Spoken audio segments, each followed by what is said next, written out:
네, 안녕하십니까. MTNW 김선윤입니다. 오늘 시장 역시나 굉장히 좋지가 않습니다. 많이 좀 빠져요. 생각보다 좀 더 빠져요. 빠질 거라 예상은 했는데 생각보다 좀 많이 빠지네요.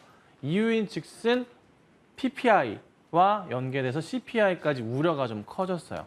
네, PPI가 지금 도매 소비 지표를 말하는 거고요. 이제 CPI는 이제 소매 소비 지표를 말하는데 PPI가 예상치보다는 안 좋았어요. 그래서 이 영향 따라서 PPI 지표가 생산자 지표가 안 좋게 나오면서 지수를 끌어내리고 있습니다. 그래서 오늘 저녁에 발표되는 CPI 지표가 좋지가 않을 것 같다는 거죠. 이게 문제가 될 것 같아요. 제가 이제 어제 차트를 하나 좀 보여드리면서 설명을 좀 드렸잖아요. 요거 이제 한번 보실게요. CPI인데 4월부터 해가지고 요 유가 흐름 따라서 이 유가 차트예요. 유가 흐름 따라서 이런 수치를 보여줬어요. 자, 그런데 이제 근원 물가지표 포인트에서 이게 PPI가 조금 문제가 생겼는데 CPI 같은 경우에도 지난달 같은 경우도 문제가 생겼던 이유가 뭐였냐면은 이 월세 가격, 월세값 인상에 따른 상승에 따른 포인트가 많이 영향을 줬어요. 금리 인상에 따라서. 그게 근데 영향을 주는 분위기로 가는 것 같아요. 그래서 기간 예상치 자체가 8.1이었는데 아마 오늘 저녁 발표되는 게 8.1 살짝 뭐 넘어가면 좋겠지만은 8.1이 나오거나 8.0 혹시나 7로 가면 난리 나는 건데 어찌됐든 PPI가 안 좋게 나와가지고 CPI 지표 자체가 이게 일단 예상이 안 좋다라고 분위기가 확 기울면서 오늘 시장을 확 끄집어 당기는 상황이라 보시면 될 것 같아요. 그래서 오늘 조금 답답한 좀 상황인데 오늘 빠지는 거 감안하시면 내일 시장에서는 뭐 크게 조금 하락폭이 조금 그래도 줄어들지 않을까라고 좀 판단을 좀 합니다. 그래서 차분하게 조금 대응을 해야 될 것 같고요. 우선은 너무 큰 걱정하지 마시고 조금 지켜보자라고 좀 말씀드려요. 자, 근데 걱정은 걱정이긴 해요. 나스닥 같은 경우가 전저점 깨고 내려가는 포인트에서 오늘 아침에 끝난 나스닥도 별 재미는 없었어요. 네, 상승을 주진 못했습니다. 내일 빠질 가능성. 혹여나 이제 CPI가 예상치를 상회하는 8.1 이상만 나오면 되는데 8.1이거나 혹시나 8.0이거나 7대가 나오면 나스닥이 아마 내일 그 10,000포인트 테스트를 할 겁니다. 예. 저번 달에 나스닥이 CPI 지표가 안 좋았을 때 얼마나 빠졌냐면 요 날인데요. 요 날 크게 이제 장대 음봉 확대를 좀 해드릴까요? 요 날인데 요때예요. 요때 5% 빠졌어요. 5%. 국내 증시는 크게 국내 증시가 그때 2% 좀 덜 빠졌을 거예요. 5% 빠지긴 했는데 그리고 쭉 빠지긴 했거든요.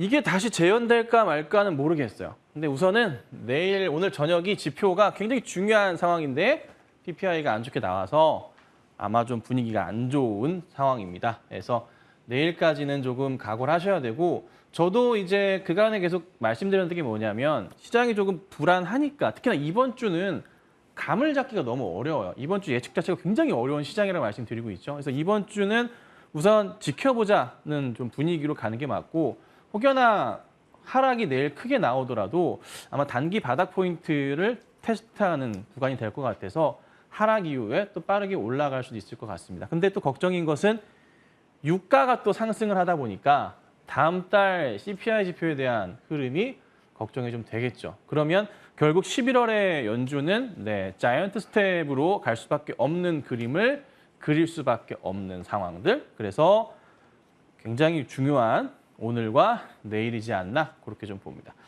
자, 그래도 할 거는 해야겠죠. 종목들 좀 AS를 해볼게요. 신라제는 상한가를 갔네요. 대단합니다. 자, 하나씩 좀 보죠. 우선은 셀트리온부터 좀 보겠습니다.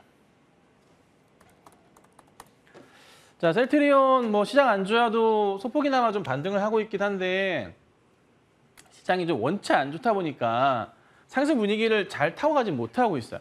조금은 더 흐름을 좀 강하게 탔으면 좋겠는데 좀 아쉽기는 해요.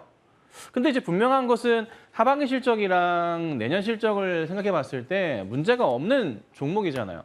바닥에서 좀 튀어가는 포인트가 나올 수가 있기 때문에 그리고 또 단기적인 쌍바닥 포인트도 좀 형성이 됐어요.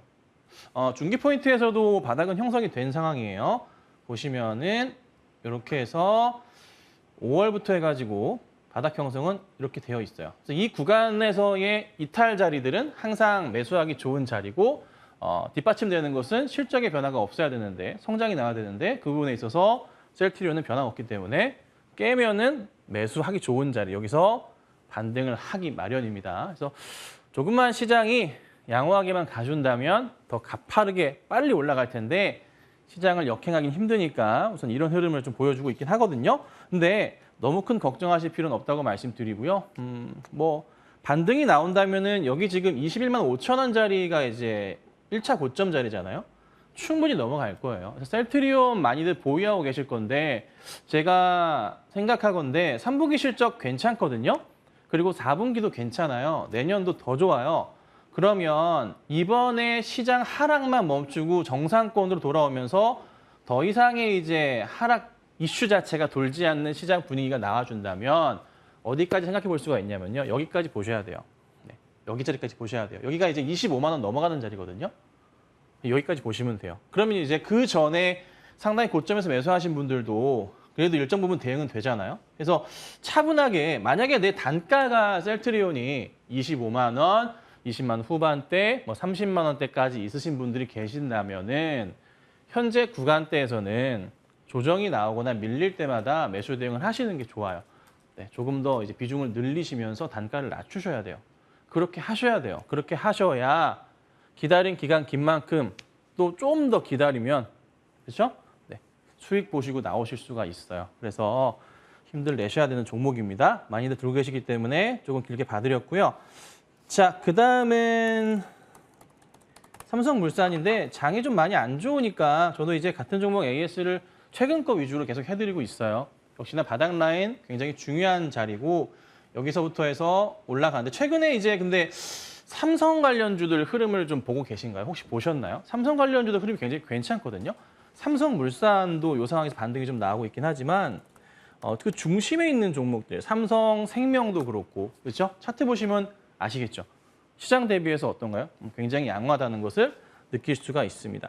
그다음에 삼성바이오로직스도 나쁘진 않아요. 사실 물산과 생명 위주로 우선은 체크를 해야 되는 게 맞아요. 근데 생명 같은 경우도 큰 바닥을 확인하면서 이게 나름 큰 박스를 그려주고 있거든요. 이렇게 큰 박스를 그려주고 있어요. 여기서 해서 반등의 흐름이 나와주는데 개인적인 생각은 작년 거의 한 12월부터 해서 뭐 올해라 볼 수 있는데 이런 흐름을 좀 타고 있긴 해요. 조만간인 것 같아요. 조만간인 것 같아요. 조금만 이슈 시장이 잠잠해지고 조금만 돌아오고 그다음에 삼성 흐름의 이슈가 나온다면 제가 지금 크게 이 박스 라인을 그렸던 이 부분 자체를 돌파하는 흐름들이 나오기 시작할 겁니다. 물산도 마찬가지 흐름을 탈 가능성이 높고요. 그래서 삼성그룹주들은 최소한 그래도 내년까지는 보시는 게 좋아요. 내년 상반기까지는 지켜봐 주신다면 생명은 이 박스 돌파하는 거고요. 물산 같은 경우도 바닥 찍고 큰 반등 나와줄 거고 그리고 뭐 바이오로직스 같은 경우 이슈가 워낙에 많으니까 그래서 삼성이 그래도 메인으로 키우는 쪽 바이오잖아요. 네, 중요하게 보입니다. 그래서 뭐 생명 중심으로 한 이런 포인트들 잘 보시면 좋지 않을까 해서 짧게 또 말씀드려봤습니다. 자, 그다음 보죠. 필옵틱스 보겠습니다. 좀 빠지긴 하는데 사실 굉장히 좋은 자리거든요. 바닥에서 말씀을 다시 드렸었는데 다시 드렸다가 잘 갔어요. 근데 다시 이제 고꾸라지긴 했어요. 조금 답답하긴 해요, 저도. 근데 7,000원 아래 라인의 필옵틱스는요. 정말 싼 회사예요. 실적은 그간에 제가 계속 봐드렸던 대로 기억들은 다 하실 거고 차트를 이제 크게 돌려보자면 이 종목 상장하고 나서부터 최저점 자리로 인식되는 구간 자체가 7,000원 아래 구간이에요. 이렇게 보시면. 이게 전체 차트예요, 회사. 네, 상장하고 나서부터 해서 요 라인이거든요. 요 라인. 요때 코로나고요. 거의 맞죠? 이 라인인데요. 지금 여기 근접해 있어요. 근데 회사 실적이 나쁘냐? 그렇지 않아요. 굉장히 좋습니다. 회사 실적 굉장히 양호하게 잘 커나가고 있어요. 특히나 이제 올해 완벽하게 바뀌었거든요. OLED 쪽이 굉장히 집중되면서. 그러니까 적자 투성이었던 게 반기에 벌써 100억 가까운 영업이익을 보여줬어요. 매출도 올해 보면요. 3천억 넘어가게 돼요. 제가 최근에 이제 많이 강조드리는 IT 기업, 그중에서도 선별적으로 골라내고 있는 것들이 PCB 쪽, DDR5 쪽 보고 그다음 하나 더가 OLED 쪽이 굉장히 중요합니다. 삼성과 LG 쪽에서 투자를 멈추지 않고 밀어붙이는 쪽이거든요. 그래서 OLED 관련주들은 실적이 굉장히 좋아질 거예요. 하반기 그러하고요. 내년도 그러합니다. 그래서 이 종목도 바닥을 확인하면서 지금 크게 반등을 할 가능성이 이제 커요. 현 구간 때는 진짜 매력적이에요. 차트 그냥 답이 나와 있잖아요. 그죠? 조금 오르는 게 답답할 수 있어요. 장이 뭐 원체 안 좋으니까 그렇긴 한데 오히려 굉장히 좋은 매수 기회로 활용을 하시는 게 좋을 것 같아요. 만약에 추가 하락이 나온다. 7,000원 아래 구간 때는요. 정말 싼 가격이라 보시면 됩니다. 요때 이제 한번 나왔던 가격이 6,590원짜리인데 요때도 한번 나왔었고요. 근데 사실 그 아래로는 내려가긴 힘들어요. 현실적으로. 요렇게 반등 나오면서 쭉. 근데 이번 주에 내일이죠. CPI 보고 어떻게 될지 시장 보고 다음 주 흐름을 저희가 한번 고민을 해봐야 돼요. 참 어려운 시장이라 저도 참 머리가 아픕니다. 자, 볼게요. 다음 볼게요. 에코프로 HN이 못 버티고 있어요. 뭐 2번 잘 먹었는데 3번째 도전을 하고 있는데 3번째 도전하고 있는 중에 장이 너무 안 좋아요. 롯데 이렇게 먹고 이렇게 저희가 다 아시죠? 네, 가장 이제 제 방송에서 그래도 대형주 가운데서 나름 큰 종목 가운데서 수익이 굉장히 잘 났어요. 그리고 이제 여기서 말씀을 드렸는데 마이너스도 크진 않아요. 마이너스 나고 계신 분들 아마 마이너스 뭐 1, 2% 정도, 2% 정도일 거예요. 그래서 뭐 큰 상황은 아닌데 조금 이게 기분이 안 좋은 거지.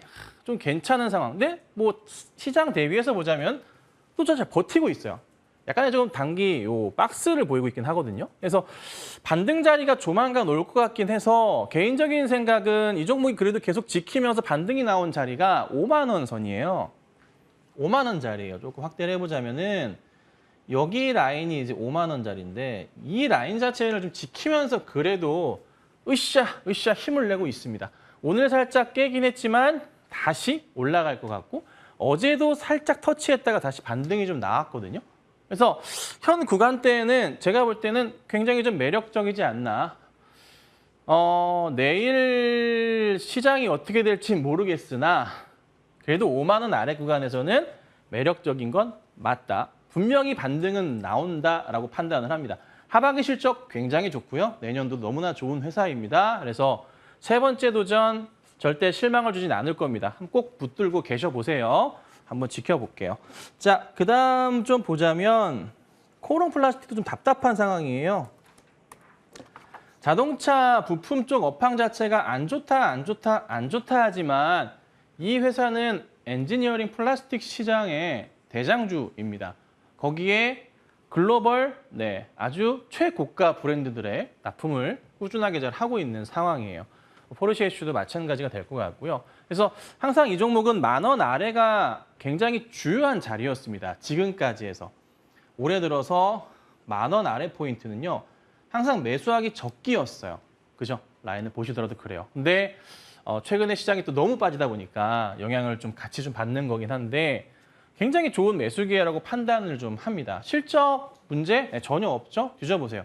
퍼펙트합니다. 하반기 실적도 괜찮아요. 지금 자동차 부품주들이 유럽 쪽이나 미국 쪽 판매량 저조로 인해서 약간 좀 우려스럽긴 하지만 이쪽 POM 시장은요. 아무런 문제가 없습니다. 오히려 매출이 확대되고 있고요. 계속적으로 POM 엔지니어 플라스틱의 수요가 늘어나고 있는 상황이기 때문에 매출에 영향은 없습니다. 오히려 잘 나오거든요. 그래서 좋은 기회를 활용하시면 좋을 것 같고요. 매수하신 분들 마이너스 나오고 계실 거예요. 근데 저는 좀 기다려보자라고 말씀을 좀 드립니다. 문제가 전혀 없으니까요. 결국 올라올 종목이고 기관들, 외인들, 특히나 기관들이 굉장히 좋아하는 종목이고요. 그리고 좀 업종 가운데서 핫한 그런 종목이에요. 저도 이제 많이 기관분들 통화도 하고 하지만 좋게 보는 종목 가운데 하나라고 항상 얘기를 하는 종목이거든요. 걱정 마시고 좀 지켜봐 보세요. 자, 그 다음은 미래컴퍼니 볼게요. 자, 미래컴퍼니도 오늘 좀 빠지는데 기회가 온 것 같아요. 이 종목은 실적 포인트 너무나 좋지만 요 하단 라인, 요 터치하는 자리를 항상 제가 중요하게 보는데요. 여기 갈 때 추천드려서 잘 먹었잖아요. 수익 엄청나게 났다가 다시 한번 말씀드렸다 수익이 나다가 요 며칠 장이 안 좋아서 폭삭 주저앉았긴 했는데 이 하단 라인 약간 깼거든요, 오늘. 굉장히 좋은 자리입니다. 21,000원 아래 자리가 매력도가 너무나 높아요. 근데 오늘 좀 많이 빠지긴 하네요. 근데 미꾸리 달고 올라올 것 같아요. 오후장 좀 지켜보면은 올라올 가능성이 충분할 것 같습니다. 만약에 제가 신규 종목을 만약에 추천을 한다면 미래컴퍼니 같은 자리는 굉장히 퍼펙트한 자리거든요. 실적 너무나 퍼펙트하고요. 성장성 지켜보시고 가시면 되니까 버텨주세요. 자, 마지막으로 자화전자 볼게요. 네, 자화전자도 오늘 좀 밀려요. 원체 시장이 안 좋다 보니까. 하지만 자화전자는 하반기 실적 괜찮고 내년도 공장 준공과 맞춰가지고 큰 폭의 성장을 보인다라고 말씀드렸습니다. 추천한 지 며칠 안 됐는데 좀 기다려 봅시다. 너무 걱정하지 마시고 올라올 겁니다. 또 오늘 추천주가 없어요. 왜냐하면 CPI 지표가 좀 불안불안해요. 잘못 건드렸다가 종목 잘못 건드렸다가 또 피해를 받을 수가 있기 때문에 조금 이따가 상황 보면서 내일이나 월요일 날 말씀을 좀 드려볼게요. 아셨죠? 자, 오늘은 제가 여기까지 AS 도와드렸고요. 내일은 제가 또 만약에 시장이 좋다면 또 좋은 종목 가지고 말씀을 드려보겠습니다. 자, 바로 이어서 이달의 위원님 만나보겠습니다.